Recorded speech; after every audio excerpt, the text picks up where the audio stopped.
কি হবে যদি ইরানের বিরুদ্ধে চলমান মার্কিন ইসরায়েলি যুদ্ধে যোগ দেয় সৌদি আরবও? তবে কি ইরানের বিরুদ্ধে যুদ্ধে বাধ্যতামূলকভাবেই যোগ দেবে পারমাণবিক শক্তিধর রাষ্ট্র পাকিস্তানও?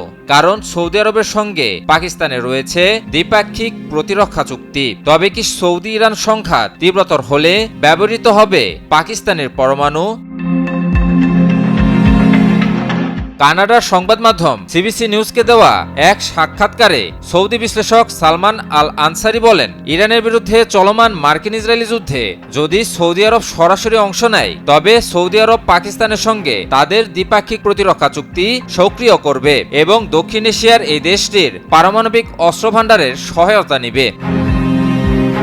তিনি বলেন, সৌদি আরব যদি পূর্ণ শক্তি নিয়ে যুদ্ধে নামার সিদ্ধান্ত নেয় তবে ইরান হবে সবচেয়ে বড় পরাজিত পক্ষ, কারণ তখন পাকিস্তানের সঙ্গে থাকা প্রতিরক্ষা চুক্তিটি কার্যকর হবে। তিনি আরও যোগ করেন যে আক্ষরিক অর্থেই সৌদি আরবের উপর পাকিস্তানের একটি পারমাণবিক ছাতা রয়েছে।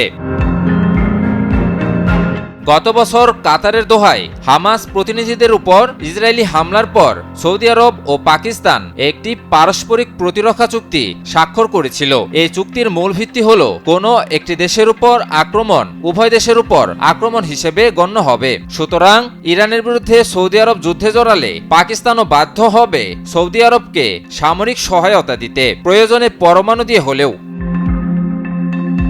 বর্তমানে ইরান ইতিমধ্যে রিয়াদে মার্কিন দূতাবাস, প্রিন্স সুলতান বিমান ঘাঁটি এবং সৌদি আরবের বিভিন্ন জ্বালানি অবকাঠামোতে ব্যালিস্টিক ক্ষেপণাস্ত্র ও ড্রোন হামলা চালিয়েছে, যা এই অঞ্চলের উত্তেজনাকে চরম পর্যায়ে নিয়ে গেছে।